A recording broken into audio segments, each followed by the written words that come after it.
محترم حضرات، سورہ نساء کا مطالعہ ہم کر رہے ہیں۔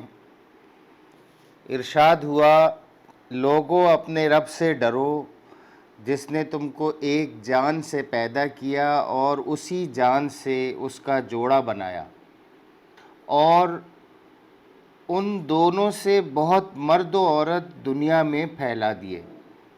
اس خدا سے ڈرو جس کا واسطہ دے کر تم ایک دوسرے سے اپنے حق مانگتے ہو، اور رشتہ و قرابت کے تعلقات کو بگاڑنے سے پرہیز کرو۔ یقین جانو کہ اللہ تم پر نگرانی کر رہا ہے۔ یتیموں کے مال ان کو واپس کر دو، اچھے مال کو برے مال سے نہ بدل لو، اور ان کے مال اپنے مال کے ساتھ ملا کر نہ کھا جاؤ، یہ بہت بڑا گناہ ہے۔ اور اگر تم یتیموں کے ساتھ بے انصافی سے ڈرتے ہو تو جو عورتیں تم کو پسند آئیں ان میں سے 2 3 4 سے نکاح کر لو۔ لیکن اگر تمہیں اندیشہ ہو کہ ان کے ساتھ عدل نہ کر سکو گے تو پھر ایک ہی بیوی کرو، یا ان عورتوں کو زوجیت میں لاؤ جو تمہارے قبضے میں آئی ہیں۔ بے انصافی سے بچنے کے لیے یہ زیادہ قرین ثواب ہے۔ ہم نے یہاں تک اس کو پڑھ لیا تھا صرف، اور تفصیل سے اس پہ ڈسکشن ہوا تھا۔ صرف ایک چیز رہ گئی تھی، وہ یہ ہے 4 شادیوں سے متعلق۔ اچھا، فقہا کا اس معاملے میں اجماع ہے کہ اس حکم کے ذریعے سے 4 بیویاں ایک ساتھ رکھنے کی اجازت ہے، اس سے زیادہ کی نہیں یہاں محدود کیا گیا ہے۔ اور عرب میں ہم کل ڈسکس کر چکے ہیں کہ یہ رواج تھا۔ عرب میں کیا، آپ دنیا میں کہیں بھی قدیم تہذیبوں کا مشاہدہ کریں، جو صاحب حکومت، صاحب اقتدار، صاحب مال تھے، ان کے حرم عورتوں سے جائز اور ناجائز طریقوں سے بھرے ہوتے تھے۔ آج بھی کوئی کمی نہیں ہے۔ یہ تو اسلام ہے جس نے مرد کی جو حاکمیت ہے، جو قوت ہے، جو قوامیت ہے، اس کے شر سے عورتوں کو بچانے کے لیے ہمیشہ پیغمبروں کے ذریعے سے ہدایت کی۔ لیکن ہر امت نے ان ہدایات کو پس پشت ڈالا۔ البتہ اسلام نے بہت حد تک ان نصیحتوں کو اور ان باتوں کو محفوظ رکھا ہوا ہے۔ یہاں پہ ایک غلط فہمی پھیلانے کی کوشش کرتے ہیں لوگ کہ قرآن کا جو مقصد تھا اس حکم سے، وہ بریک لگانا تھا، اور آگے وہ سوسائٹی کو اسی طرح سے ترتیب دینا چاہتا تھا کہ ایک پہ ہی قناعت ہو، ایک ہی رہے۔ گویا وہ سمجھانا یہ چاہتے ہیں کہ اسلام کا مزاج ویسا ہی ہے جیسا مغرب کا مزاج ہے، کہ ایک ہی عورت پہ قناعت کرو، ایک ہی عورت سے شادی ہو سکتی ہے۔ لیکن آج تو 14-15 سال کے بچے بھی اس بات سے، ڈیجیٹل میڈیا کی وجہ سے، اس موبائل کی وجہ سے، اس بات سے آگاہ ہو چکے ہیں، تھوڑی سمجھ بھی رکھتے ہیں تو اس بات سے آگاہ ہو چکے ہیں کہ یہ کتنی غلط فہمی ہے کہ اس طرح کی پابندی لگا دینا، اور اس کے کیا نتائج سوسائٹی دیکھ رہی ہے۔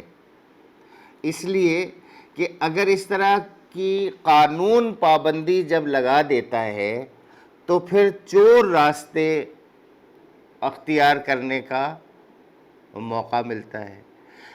ایک چیز کو ذہن میں رکھنا چاہیے، صرف ایک چیز اگر ذہن میں رہے نا کہ انسان کے بارے میں اللہ تعالیٰ کی اسکیم کیا ہے، تو مسئلہ حل ہو جائے گا۔ اللہ تعالیٰ کی اسکیم تو یہ ہے نا کہ انسان کو آزادی ہے، گناہ کرنے کی آزادی ہے۔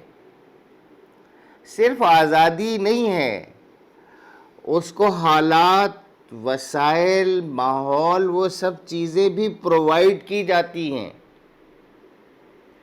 یعنی کسی کو اگر صرف خواہش دے دی جائے اور اس کو صرف شیشے کے گھر میں بند کر کے پیدا کر دیا جائے، کچھ نہ ہو، تو وہ کیا کرے گا، کہاں جائے گا؟ لیکن ایسا نہیں ہے، کوئی محدودیت نہیں ہے انسان کے لیے۔ اتنا وسیع اس کو ذہن دے دیا ہے، وسائل، اپنی خواہشات کو پورا کرنے کے لیے وسائل حاصل کرنے کی ایسی صلاحیت دے دی ہے کہ وہ جس طرح سے چاہے حاصل کر سکتا ہے، اور اس میں اس کو اجازت ہے ایک مخصوص مدت تک۔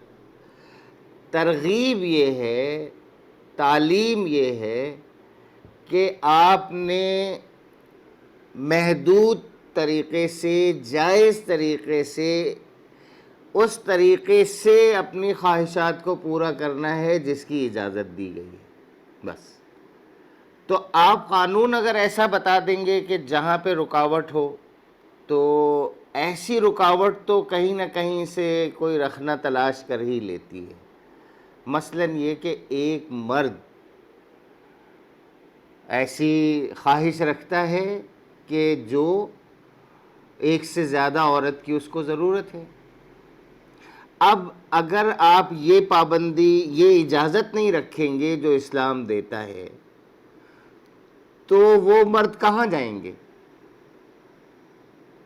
ظاہر ہے کہ پھر اس کے بعد صنفی بدامنی پیدا ہوگی، اور یہ دیکھ رہے ہیں آپ، اس کا پورا آپ کے سامنے اس پاکیزگی کا کہ نہیں ایک مرد ایک عورت ہی رہے، اور دیکھنے میں بڑا اچھا لگتا ہے، یہ کہنے میں بھی بڑا اچھا لگتا ہے، یہ سننے اور ماننے میں بھی بڑا اچھا لگتا ہے یہ، لیکن یہ ہے حقیقت کہ ہر مرد نہیں، کچھ ضرور ایسے ہوں گے جو جن کی ضرورت زیادہ ہوگی۔ لیکن اعداد و شمار کیا بتاتے ہیں؟ کیا 100% لوگ ایک سے زیادہ کی طرف رجوع کرتے ہیں؟ نہیں۔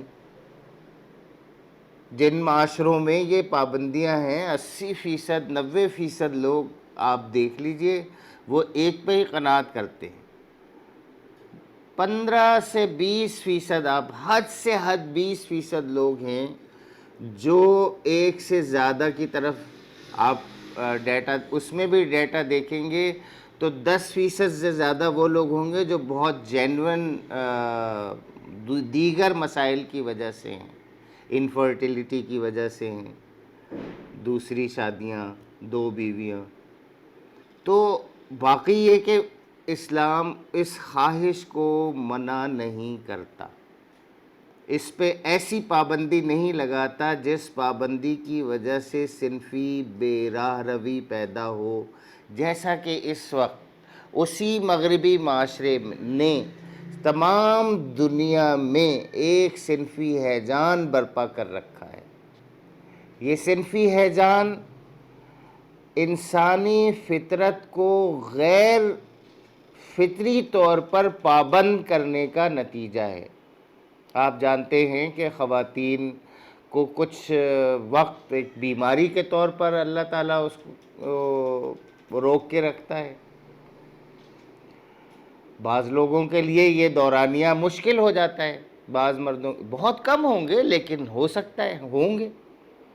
تو اس دورانیے میں یا تو ایک آپ غلط کام کریں گے، ایک غلطی کی طرف، ایک غلط راہ کی طرف جائیں گے، یا پھر آپ کسی اور غلط ذرائع کی طرف جائیں گے جس میں کوئی حدود نہیں ہے، کوئی راہ مسدود نہیں ہے، جس راہ پہ نکل جائیں اس راہ پہ شیطان اور اس کی ذریت اور اس کے نمائندے فیسیلیٹیٹر کے طور پر موجود ہیں۔ تو یہ بات ذہن میں رہے کہ اللہ تبارک و تعالیٰ نے ایک عام جو ظلم ہے، زیادتی ہے، جو عرصے سے جاری تھا، محمد صلی اللہ علیہ وسلم کے ذریعے سے، اسلام کے ذریعے سے اس پر بریک لگایا، اور کسی مرد کو یہ اجازت نہیں ہے کہ وہ اپنے جاہ و حشم کی وجہ سے یا اپنے مال و دولت کی وجہ سے ایک وقت میں ایک ساتھ 4 سے زیادہ عورتیں اپنے نکاح میں رکھ سکے۔ 4 سے زیادہ کی اجازت نہیں ہے، اسی کے اندر اس کو رہتے ہوئے یہ کام کرنا ہے۔ آپ کو معلوم ہے کہ اس کے باوجود انسانی طبیعت ہیلے تراش کرتی ہے، لیکن یہ ایکسیپشنز ہیں، یہ عام چیزیں نہیں ہیں جس کی مثالیں اور جس کی جو ہے وہ دیو مالائی قسم کی کہانیاں اگر آپ نکالیں تو بہت ساری چیزیں بیان کی جاتی ہیں، اور وہ کوئی پسندیدہ چیز بھی نہیں ہے۔ حساب کتاب لینے کے لیے یہ بات بھی ذہن میں رہے کہ اللہ تبارک و تعالیٰ کافی ہے، اللہ حساب لینے والا ہے، اور ایک دن پلٹ کے تو سب کو جانا اللہ ہی کے پاس ہے۔ آگے ارشاد ہوا، اگر تم ان یتیموں کے ساتھ بے انصافی کرنے سے ڈرتے ہو تو جو عورتیں تم کو پسند آئیں ان میں سے 2 3 4 4 سے نکاح کر لو، لیکن اگر تمہیں اندیشہ ہو کہ ان کے ساتھ عدل نہ کر سکو گے تو پھر ایک ہی بیوی کرو، یا ان عورتوں کو زوجیت میں لاؤ جو تمہارے قبضے میں آئی ہیں۔ بے انصافی سے بچنے کے لیے یہ زیادہ قرین ثواب ہے۔ یہاں مراد ان لونڈیوں سے ہے جو جنگ کے دوران میں آتی تھیں۔ ان کی تقسیم کا طریقہ یہی ہوتا تھا کہ وہ جو لوگ جنگ میں شریک ہوتے تھے ان کے درمیان میں تقسیم کر دی جاتی تھیں، اور اس زمانے میں یہی طریقہ تھا ان خواتین کو ڈسپلن میں رکھنے کا۔ آج اگر انسانی اجتماعیت اور ضمیر کوئی اور طریقہ اختیار کرتی ہے جنگوں کی صورت میں، اور تو ہو سکتا ہے وہ طریقہ ہو، لیکن یہ ہے کہ اگر جنگیں ہوں اسی طرح سے جیسے پہلے ہوتی تھیں، گو کہ اب ویسے اس طرح سے نہیں ہوتی، اور اللہ نہ کرے کہ انسان اسی طرح سے پیشہ ور جنگجو کے طور پر آگے بھی زندگی گزارے اور قبائلی طور پر زندگی ہو۔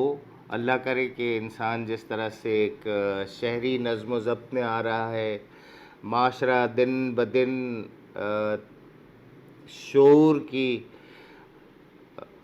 سطح بلند کر رہا ہے، تو امید تو یہی ہے کہ انسان اعلیٰ ترین شعور کی طرف جائیں گے، اور اپنے اندر سے یہ جنگجویانہ اور مقبوضانہ ذہنیت کو ختم کر کے ہر ایک انسان کی آزادی کو قائم اور برقرار رکھتے ہوئے اپنی آزادی کو استعمال کرتے ہوئے زندہ رہنے کی سہولت حاصل کریں گے، کوشش کریں گے، جد و جہد کریں گے۔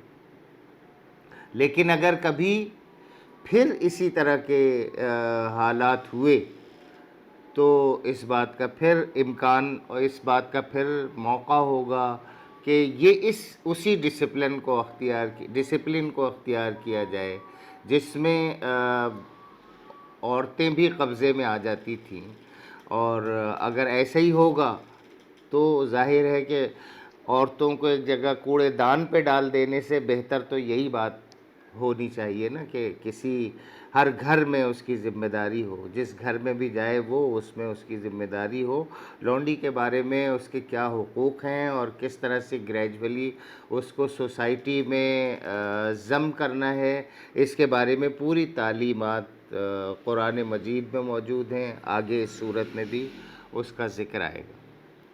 اور عورتوں کے مہر خوش دلی کے ساتھ فرض جانتے ہوئے ادا کرو، البتہ اگر وہ خود اپنی خوشی سے مہر کا کوئی حصہ تمہیں معاف کر دیں تو اسے تم مزے سے کھا سکتے ہو۔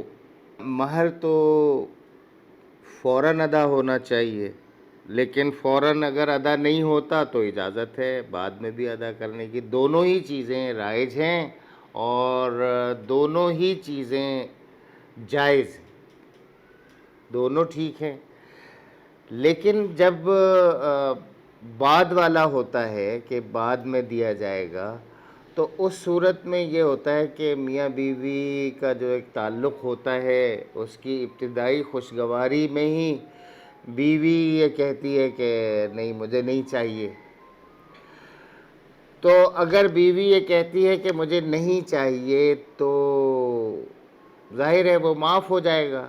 لیکن یہ مہر کا معاملہ ایک ایسا معاملہ ہے کہ ایک مرتبہ حضرت عمر کی عدالت میں آیا، قاضی شریح کی عدالت میں آیا، تو ان کے فیصلے یہ ہیں، اس معاملے میں ان کا فیصلہ ہے کہ اگر کسی عورت نے اپنے شوہر کو پورا مہر یا اس کا کوئی حصہ معاف کر دیا ہو اور بعد میں وہ اس کا پھر مطالبہ کرے تو شوہر اسے ادا کرنے پر مجبور ہو جائے گا، کیونکہ اس کا مطالبہ کرنا یہ معنی رکھتا ہے کہ وہ اپنی خوشی سے مہر یا اس کا کچھ حصہ چھوڑنا نہیں چاہتی۔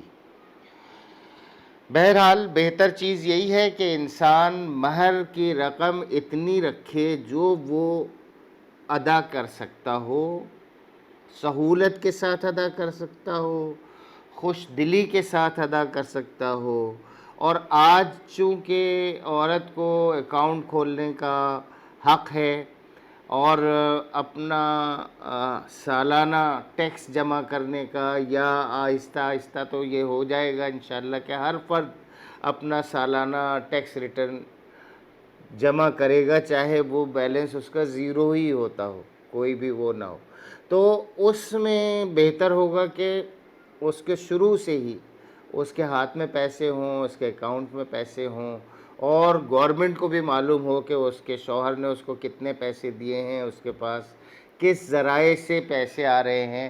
جتنی زیادہ مالی معاملات میں شفافیت ہوگی اور جتنی زیادہ عورت کے ہاتھ میں جو اس کا حق ہے وہ اس کی حفاظت ہوگی، ایسا نہیں ہو کہ آج بھی جس طرح سے ہوتا ہے کہ جو عورتیں کام کرتی ہیں، صرف ماسیاں ہی نہیں بلکہ جو میڈیکل کے شعبے سے وابستہ ہیں خواتین، جو 3-3 لاکھ روپے تنخواہ لیتی ہیں، وہ بھی اپنے ہڈ حرام شوہروں سے مار کھاتی ہیں پیسے، اور وہ ان کی پوری تنخواہ پیسہ وصول کر کے وہ کھا جاتے ہیں یہ، اور اس کی کوئی رپورٹ بھی نہیں ہوتی اس طرح کی چیزوں کی۔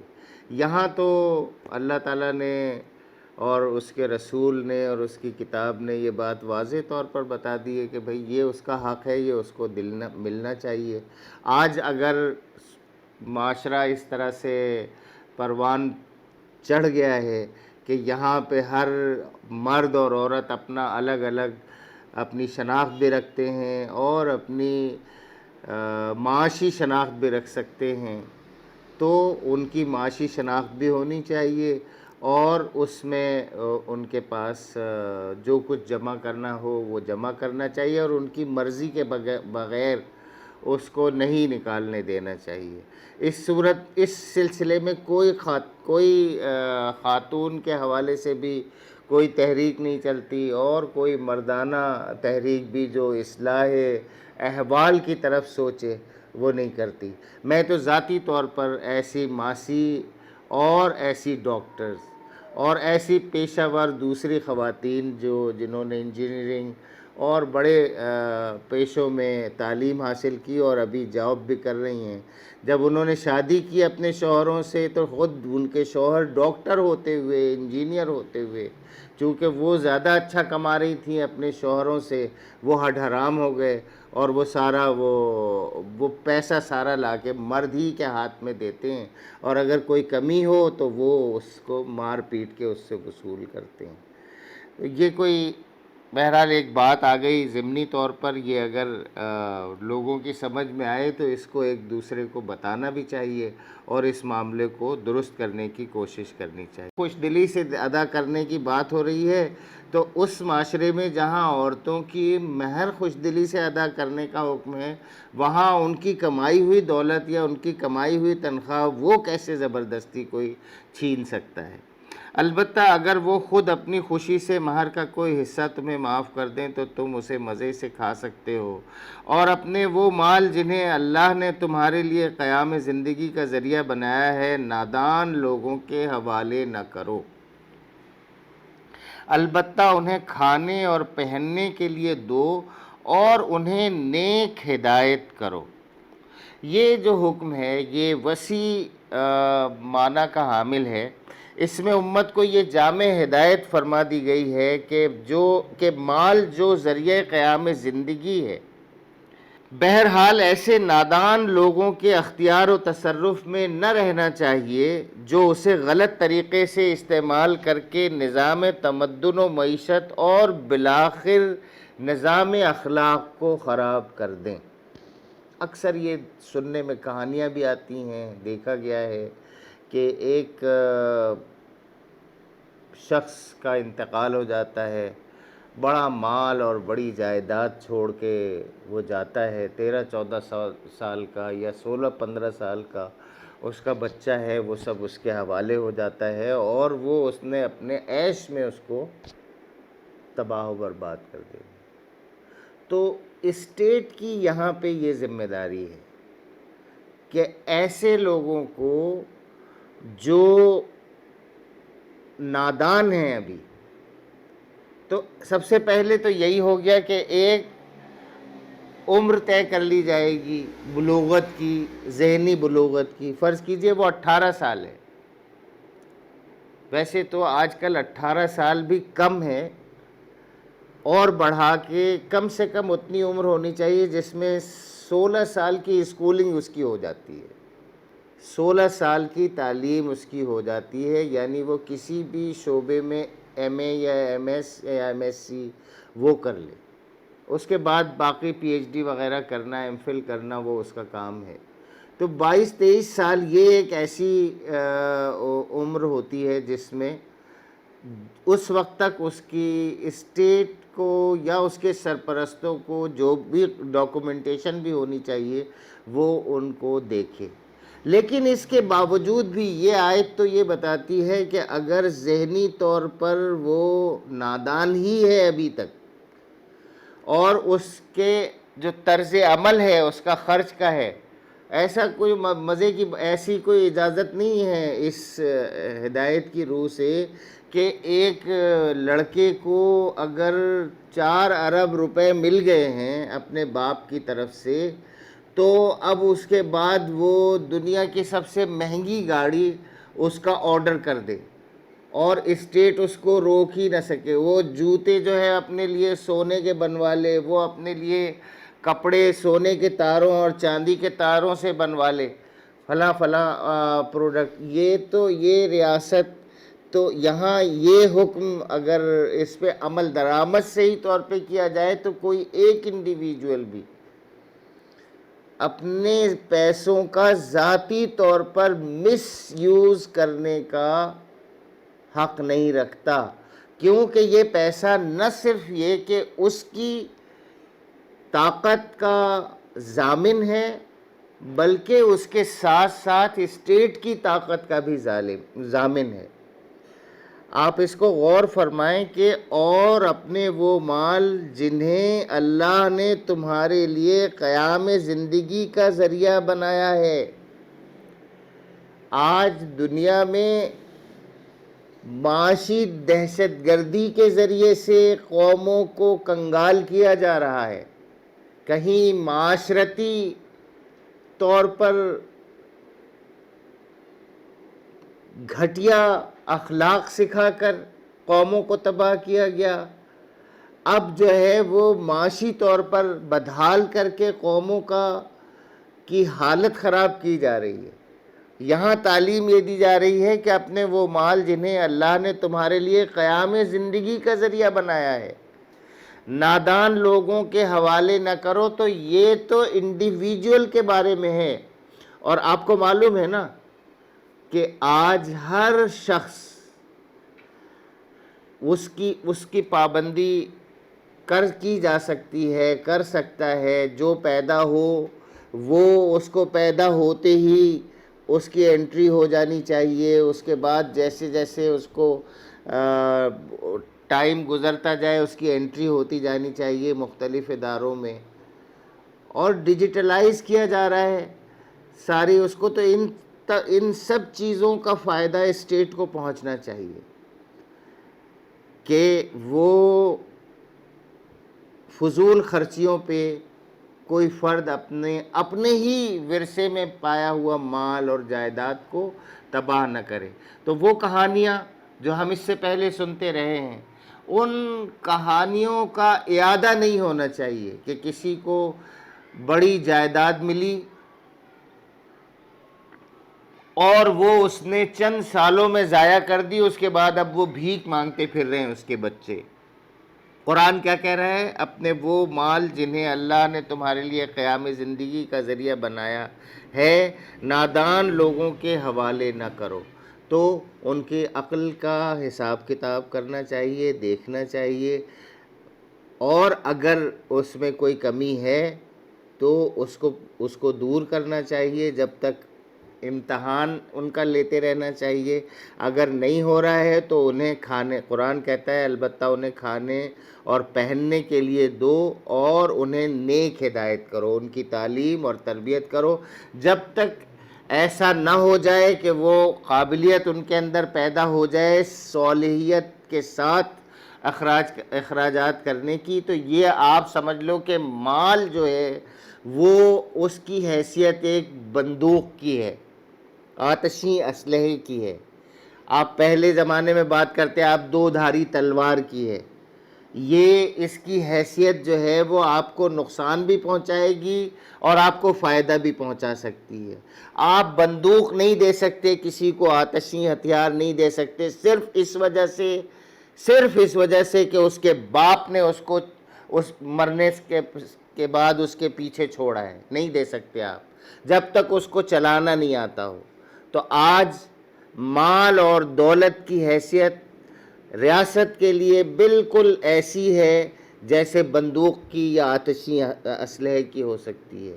تو اس کو سنبھال کے رکھنا اداروں کی بھی ذمہ داری ہے، افراد کی بھی ذمہ داری ہے۔ قرآن مجید کے مطابق ریاست اس کی ذمہ دار ہے کہ وہ ہر فرد کے اخراجات پر نظر رکھے، وہ چاہے اس کے کمائے ہوئے ہوں، چاہے اس کے حاصل کیے ہوئے ہوں، کسی جائز ذریعے سے حاصل کیے ہوئے اخراجات پر بھی پابندی لگانا یہ ریاست کا حق ہے، تاکہ یہ نہ ہو کہ اچانک سے جو ہے وہ دشمن کو معلوم ہو کہ یہ تو ملک جو ہے وہ کھوکھلا ہے، بینک کرپٹ ہو چکا ہے۔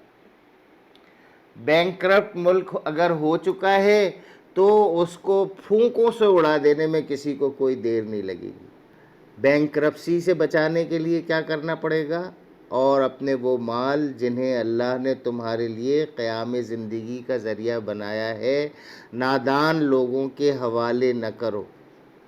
یہاں یہ جو نادان لوگوں کے حوالے نہ کرنا، یہ ان لوگوں میں بھی آتا ہے، یہ نواز شریف اور زرداری اور یہ جو ٹولہ ہے، جو کرپٹ ٹولہ ہے، ہم اپنے ووٹوں کے ذریعے سے کس کے حوالے ان کے حوالے کرتے کیا ہیں؟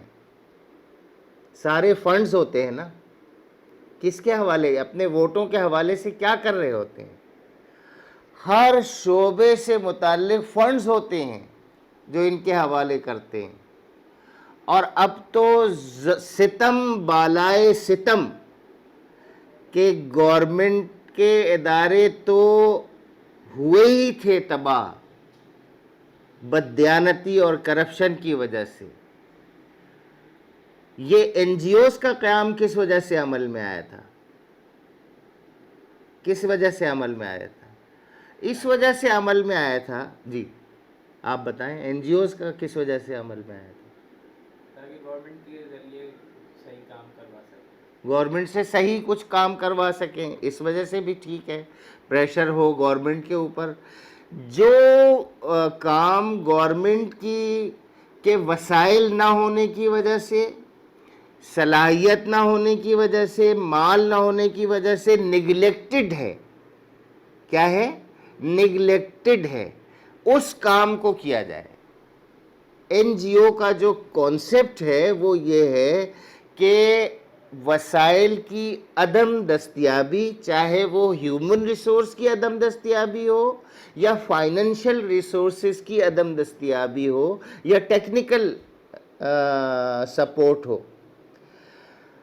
اس میں اس کی کمی کی وجہ سے جو شعبے نگلیکٹ ہو رہے ہیں، این جی اوز بڑھ کر اس شعبے پہ کام کریں. اب ستم بالائے ستم یہ ہے کہ این جی اوز کے بھی اس وجہ سے بنا لی گئی ہیں صرف فنڈز کو برد کرنے کے لیے. وہ لوگ جو اپنے 1,00,000 روپے کی بچت پہ 2,500 روپے زکوٰۃ دیتے ہیں، وہ زکوٰۃ بھی جو ہے وہ خرد برد میں چلی جاتی ہے. ایک پورا جو ہے وہ جس طرح سے گورنمنٹ میں فرنٹ مین ہوتے ہیں اسی طرح سے فرنٹ مین این جی اوز میں ہوتے ہیں. جس طرح سے کانفلکٹ کیا ہوتا ہے؟ کانفلکٹ آف انٹرسٹ گورنمنٹ کے عہدے داروں کا، گورنمنٹ سے تعلق رکھنے والوں کا نہیں ہونا چاہیے، اسی طرح سے این جی اوز کے بڑے بڑے ذمہ داروں کا بھی نہیں ہونا چاہیے، لیکن ان کا بھی ہوتا ہے. آپ ان سے کہیں کہ 1,00,00,000 روپیہ جو ہے وہ میں خرچ کرنا چاہتا ہوں رفاہی کام میں، اور جو یہ چیز بنانی ہے، ان کا ہاں حاضر. اپنے بھائی کو، اپنے سالے کو، اپنے فلاں کو اس کو ٹھیکہ دے دیا کہ یہ جو ہے وہ بنائیے. فیکٹریاں بن گئیں. پانی کا جو ہے وہ ہینڈ پمپ لگوانا ہے، کنویں بنوانے ہیں، تو اس کی جو ہے وہ اپنے چچا زاد بھائی کی، چاچا کی، ماموں کی، کسی کی بھی دکان کھلوا دی ہارڈ ویئر کی شہر میں. اس سے جو ہے وہ لا کے 3 جو ہے کوٹیشن بھی لے لی.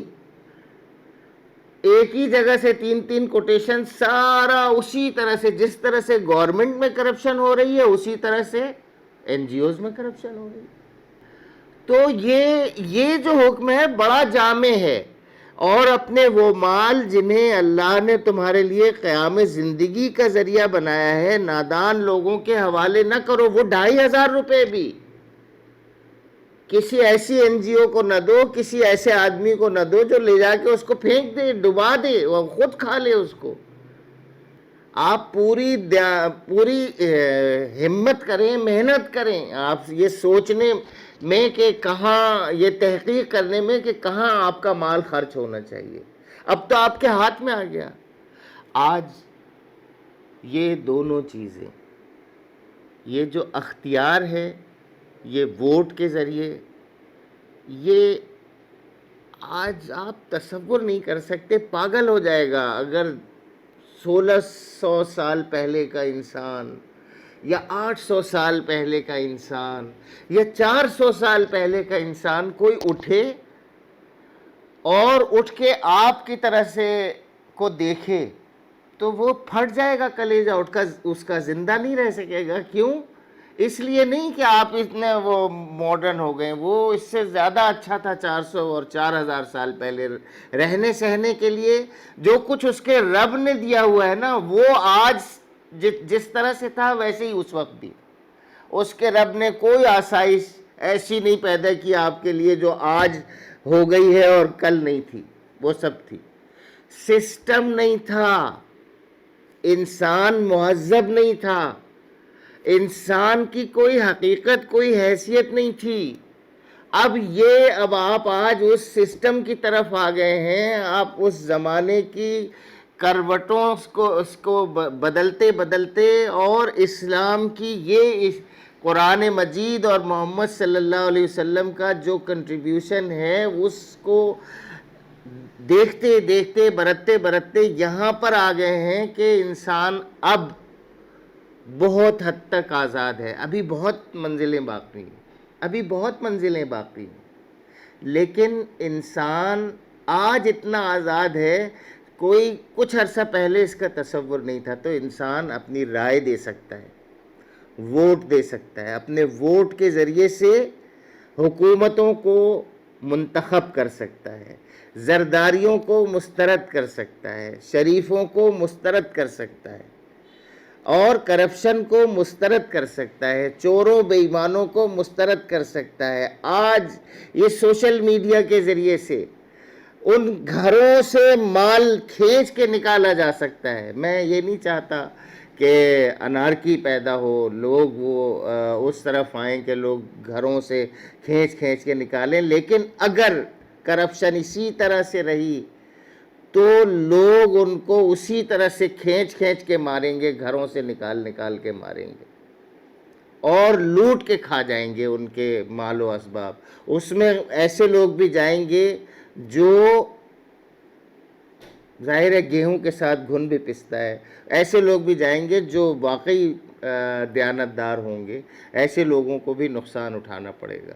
تو ابھی سے ہوش کے ناخن لیں، اور اللہ تبارک و تعالیٰ جو ہدایات آپ کو دے رہا ہے اللہ تعالیٰ، ان ہدایات کو سمجھیں کہ آپ کے لیے کیا ہدایات اللہ تبارک و تعالیٰ نے دی ہوئی ہیں.